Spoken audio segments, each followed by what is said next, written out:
Well, ako kasi, okay, I have not been dealing with the president, di ba? Hindi naman ako, as a minority leader, hindi naman ako pumupunta sa mga patawag niya na meeting. So, mas maganda tanungin yung mga kasama kong mga senador who belong to the majority, who have been present in those meetings, who have been interacting with the president, kung ano yung nakikita nila, napansin nila, or kung ano yung narinig nila, ano yung sinabi, ano yung interpretation nila sa body language. Wala kasi ako doon, kaya medyo hindi muna ako makakomentaryo ngayon. But I believe that there is an important meeting ngayon where senators, nakaharap ang Pangulo.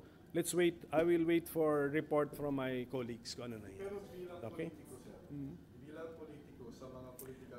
Okay, bilang politiko, disappointed lang ako dahil siyempre, ako kahit minority kami, isang bansa lang naman tayo eh. We want our country to succeed. Our country will succeed only if the administration succeeds. Pero ang gulo eh. Bakit ganito? I mean, ang daming problema ng taong bayan, pwede naman by law sagutin. Minimum wage, pwede naman yan by law eh. Production ng pagkain, si DA lang, ayusin lang nila yung ano nila, makaka-improve na tayo sa production ng pagkain. Maraming problema ng taong bayan, pwedeng sagutin by law. Bakit papayagan ng presidente na mabulabog yung administration niya ng ganitong issue na People's Initiative pa na parang ginamit ng mga members of Congress ang mode for the people, tapos yung subject matter ng People's Initiative, tagong-tago ang plano. It is about procedure. That's why magdududa ka, is it really a People's Initiative? Ang top of mind ng people? Procedural amendment to the Constitution? Sana the President should have nipped this in the bud. Pero lumaki na ng ganito, it's still not yet too late. I hope productive yung meeting kanina. Sir, ano yung the President should speak up na? Kasi parang yung mananahimik po niya, lalo nagpapagulo. Hindi ko alam kung nanahimik nga siya o nagsalita na siya because I was not in the meeting. So let's ask the Senate President. Sir, yung mga concerned citizen and academic magsasalubatan ng prayer rally against the People's Initiative, ano identification rate, sir, na na-enlighten na yung public? Dahan-dahan. Kasi nga, kailangan may mag-speak out eh. Kasi Constitution pinag-uusapan eh. Medyo yung subject matter, medyo mataas masyado eh. So, dahil sa siguro 24 senators na nagsasalita rito, at saka sa tulong din ninyo, na dami ninyong interview sa akin pa lang, 80 times 24 ko yun, di siguro more than 100 interviews na, dahan-dahan na po na liliwanagan ang taong bayan. So the role of the media rin is very important.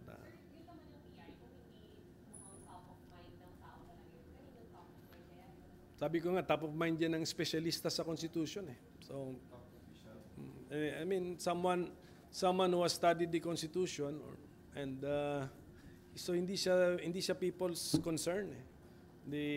It's imposible kahit mag-survey ka rito na ano ba problema sa Constitution natin? Procedural.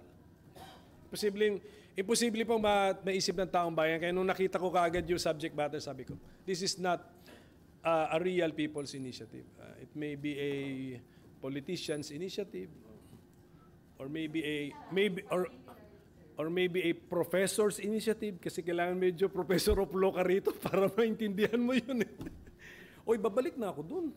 Okay. Pero pwede naman yung PBBM's initiative. Well, in fairness to the President, kaya sinasabi ko nga rin, sana nga may solusyon ito without involving the President. Kasi in the amendment of the Constitution, wala talagang role dapat ang Presidente.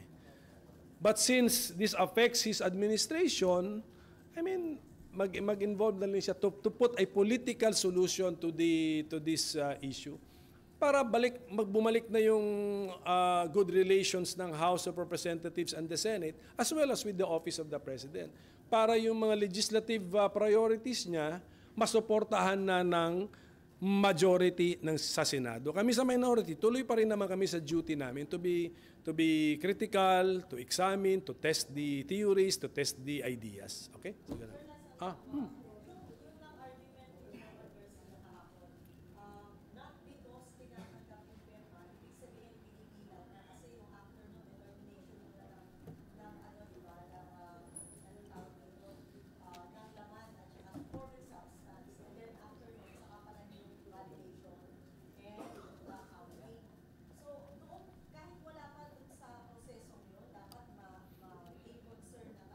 Nagbibilangan na. Nagbibilangan na kasi nga sa 3% ng sa legislative district. Okay pa yun, sir, na side. Pero Ah. COMELEC daw, wala pa naman silang ginagawa. Hindi, EO ang gumagawa. Structure na ng COMELEC yan. Election officer, structure na ng COMELEC. So hindi totoo, sir, na tinatanggap mere acceptance. Nagbibilang po sila at then nagbibigay na sila ng certificate kada munisipyo at city, tapos isusuma total yun. Those who belong to legislative district, isusuma total yun.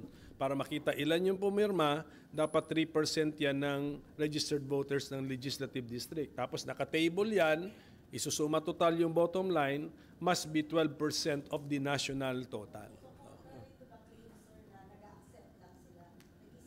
Maybe you misheard or misunderstood the claim kasi they are counting. No, they are counting. They are counting. And it's in the election offices ng counting. Oh. Hindi pa verifying, but counting.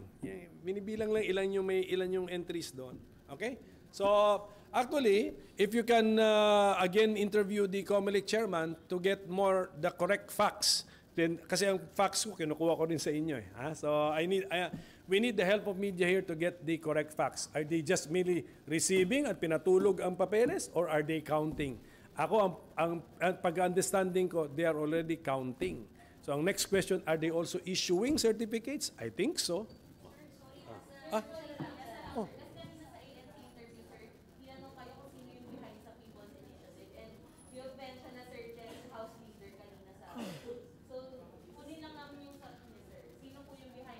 Ganito kasi may mga lahat kaming 24 senators nationally elected kami. Pero din naman ang contacts naman namin kalat-kalat din naman sa bansa. All 24 of us iba-iba, di ba? Iba-iba. Eh, ang feedback na nakukuha namin very uniform and very consistent eh. Sino ang kumikilos na supervisor sa baba? Congressman, member of the House of Representatives. Sila nagmo-monitor o sino? Sino ang mga minagmamayabang that we already got the votes? Congressmen, members of the House of Representatives. Okay. And then, you look at the structure of the House of Representatives, paano ba mag-function yan? Hindi ba meron silang centralized leadership dyan? It may be a small group of people or it could also be just one person. And who is that leader of that house? He goes by the title Speaker of the House of Representatives. My good friend, my classmate, Speaker Martin Romualdez. President's office causing from doing this. Kaya nga, ulitin ko nga Mr. President, 4.5 years na lang ba ang term niya? 4.5 years. Gusto ko naman namin kayo mag-succeed. Wala na itong useless. Sa batas na lang sana. The Senate majority, 22 ang supportive sa kanya. Yung dalawang minority, responsible minority pa, hindi pa kami obstructionist. Pag maganda, maganda. Pag hindi maganda, pupunahin. Ang ganda na, may formula na for his success. Guguluhin mo ba? For what?